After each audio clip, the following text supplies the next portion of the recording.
En tant que multipotentiel qui se respecte, j'adore tester des nouveaux outils et aujourd'hui on va tester ensemble, enfin je vais tester pour de bon, je ne l'ai jamais essayé, le Site Creator de Infomaniac. Donc c'est Infomaniac, l'hébergeur, qui a sorti son module de son application de création de site web. Et du coup on va le tester aujourd'hui, ça tombe bien, j'ai un site à faire pour moi, perso, un projet perso, multipod.fr, que j'avais envie de sortir, donc on va travailler dessus aujourd'hui. Donc quand on arrive sur le site d'Infomaniac, donc là je suis dans mon manager, tu vas dans hébergement web, là quand tu es sur ton manager, tu as tes hébergements, tes noms de domaine, etc. Donc on va dans hébergement, moi j'en ai un qui est là, tu cliques dessus, et là, donc déjà il te met un petit bandeau pour te dire « Créez votre nouveau site rapidement avec un de nos outils ». Moi jusque-là je le faisais avec WordPress, il nous mettait facilement ajouter un site WordPress, mais maintenant on a aussi le Site Creator, donc on va prendre l'assistant, et puis on va voir ce qu'il nous propose. Ok. Installer l'outil de création de votre choix. Donc je ne vais pas installer WordPress, il est déjà installé dessus. Pourquoi je ne peux pas le cliquer? Parce qu'il est déjà mis, je pense. Je vais faire ça. Donc le site creator. Ok, continuer. Site creator, créer mon site. Oui, créer mon site. Ok, donc là il nous dit de choisir un thème. Toutes les catégories. Ok, il y a plein de thèmes différents. On peut les prévisualiser. Alors moi, je vais faire, voilà un peu ma charte graphique, ça ressemble à ça.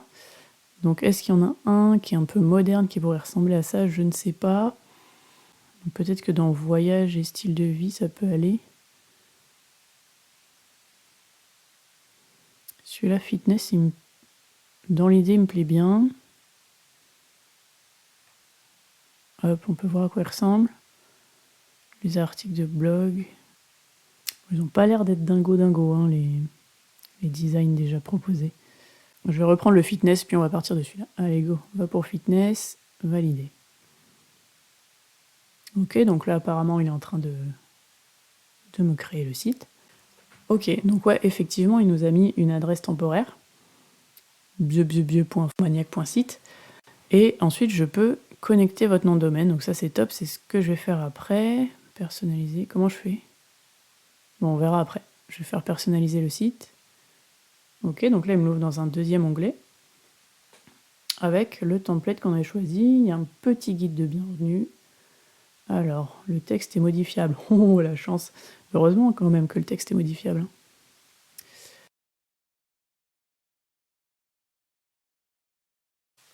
Bon, en fait, je m'en fous de l'aide du truc. Hop, poubelle. Ok, ouais, je vais enlever.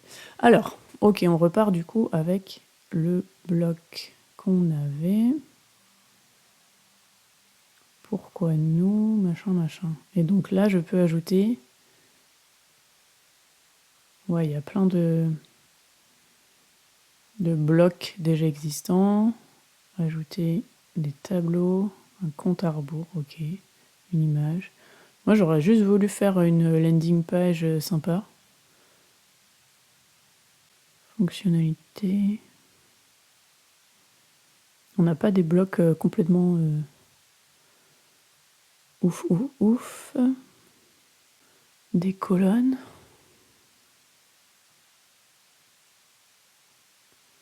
Ok, moi j'ai pas de tarif. Pied de page, il y en avait déjà un. Cliquez pour remplacer votre pied de page, ok. Application. Oh, on peut ajouter plein de trucs. Si j'appuie là, en tête. Je peux pas modifier. Ah, réglage. Titre et logo du site. Parfait. Alors, multipote. Multipote, logo du site. Donc, celui-là. Ok, très bien. Je vais retourner dans Réglages, titre du logo. Donc là, il y avait des autres trucs, afficher le titre et le logo du site. Paramètres de masse ou pas. Ah, paramètres généraux. Format d'heure. Ok. Fournisseur des polices.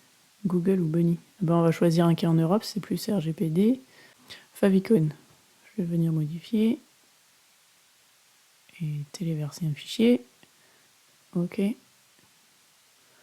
cool. Enregistrer. Bah, il ne m'a pas changé encore.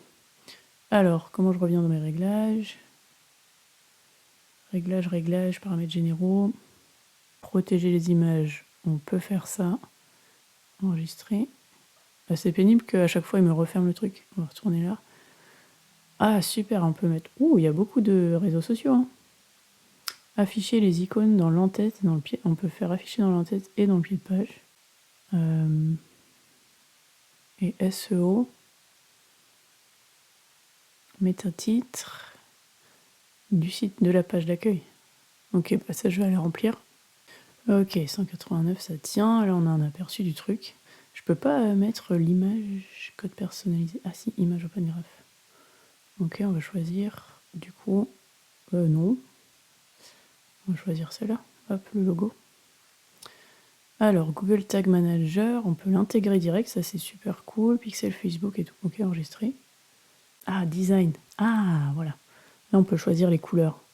Ah oui, gris et... Mais moi, c'est mes couleurs bleu fluo. Donc là, il y a des trucs qui sont déjà paramétrés. Genre ça. Ouh. Donc il y a déjà pas mal de palettes qui sont déjà préétablies. Il n'y en a aucune qui correspond à mes couleurs vintage fluo là. Ok. Ok, on va voir. Police. Ah, là, je peux choisir mes typos. Alors, pareil, il y a déjà des titres plus texte là qui sont déjà préparés. Et sinon, on peut police 1, police 2. Ok, donc j'ai toutes les polices Google qui sont là. Donc on peut y passer des plombes à chercher celle qui va bien. Et par contre, on va juste voir ensemble comment on fait pour connecter un nom de domaine. On va cliquer ici. Donc là, il m'ouvre un nouvel onglet. Et voilà, il me donne le choix entre un nom de domaine que j'ai déjà ou acheter un nouveau nom de domaine. Moi, j'en ai déjà un. Je vais prendre parmi ceux que j'ai. Et c'est sur multipod.fr que je voulais mettre. C'est parfait. Continuer. Ça va être visible. Le nom de domaine est lié au site. Ok. Connecté. Super. Donc, Infomaniac, il m'a bel et bien mis sur multipod.fr. On va cliquer dessus, on va voir. Donc là, si j'y vais, comme ça, vous voyez bien que j'ai bel et bien mon favicon que j'ai mis tout à l'heure. J'ai bel et bien mon logo et j'ai bel et bien mon URL et tout ça en...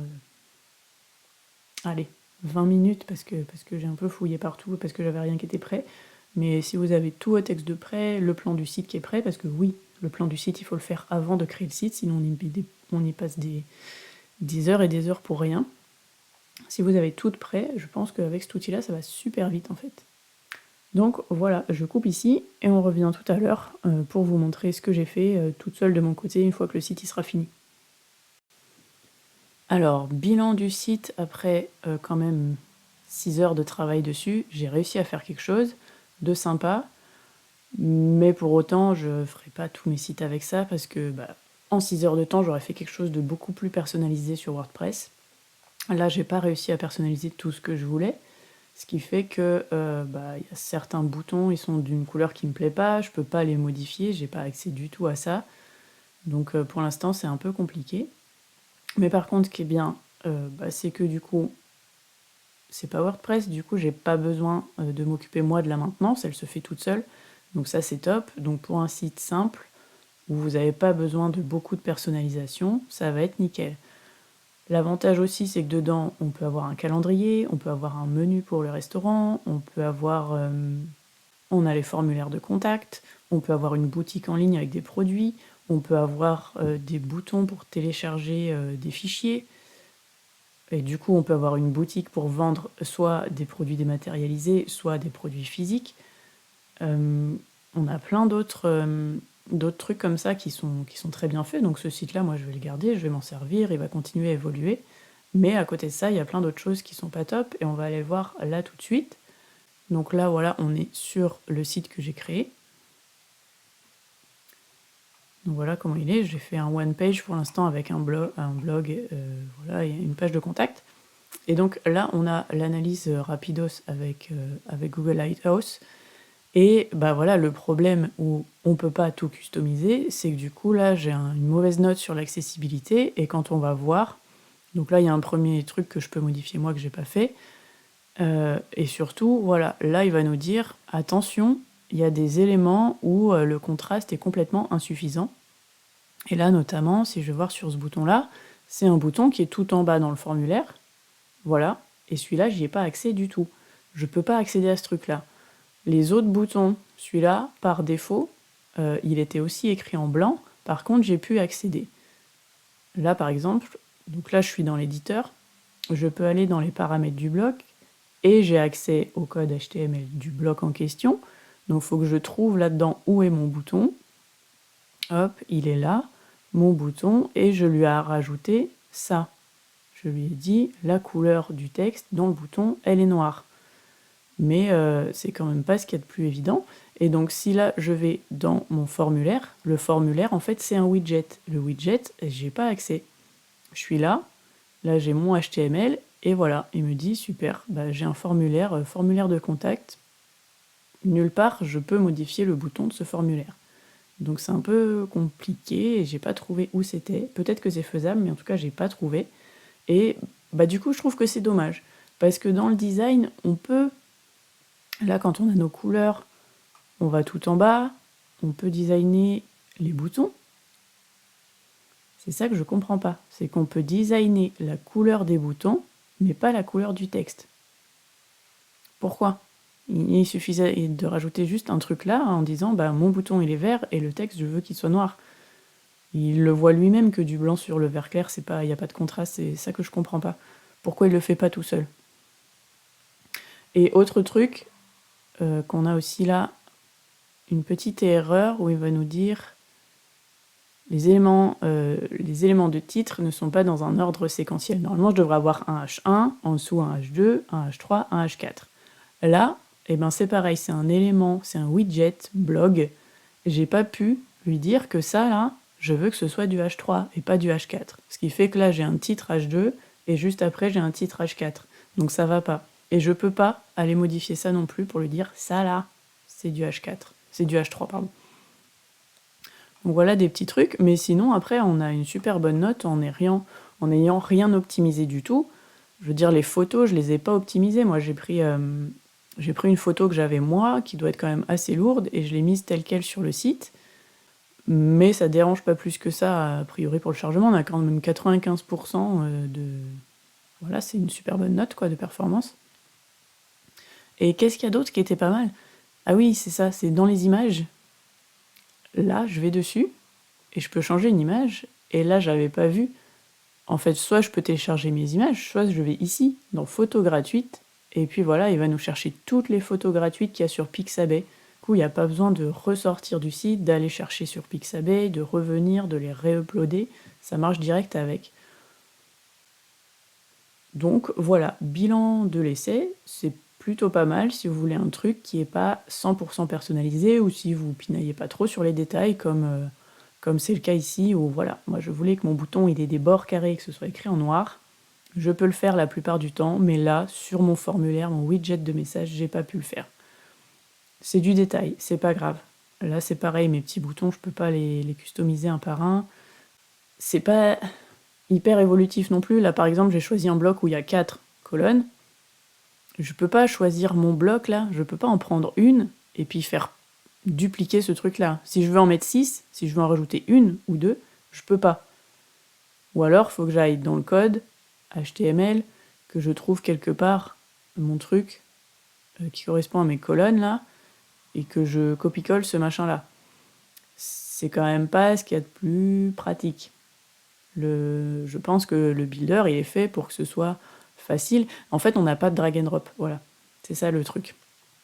C'est pas du tout un drag and drop, et c'est bien dommage. Parce que là, j'ai mes paramètres du bloc. Je vois pas ma grille, là. Je vois pas ma grille. Si je veux la mettre en 1/3, 2/3, je peux pas. Là, les moitié-moitié, je peux pas...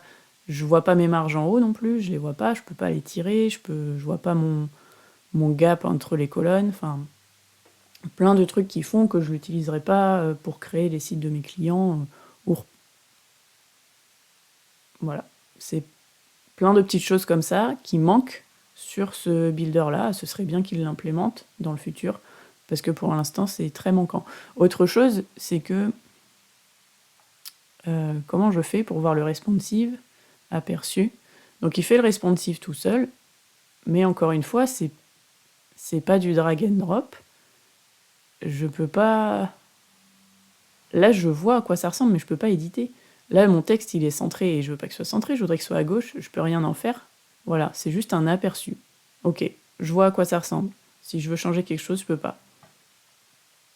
Là, pareil, j'ai des marges, là. Elles sont en pixels, c'est pas du tout responsive, quoi. C'est pas du tout fluide. Voilà, j'ai mis 120 pixels. Ok, bah ça fait 120 pixels. Mais sur un écran de téléphone, 120 pixels, c'est beaucoup trop haut. Il faudrait que là, ça descende à 80 ou à 60, que ce soit beaucoup plus petit, que ce soit responsive, quoi. Donc voilà, premier essai assez concluant si on veut quelque chose de pas trop personnalisé et qu'on pinaille pas sur les détails.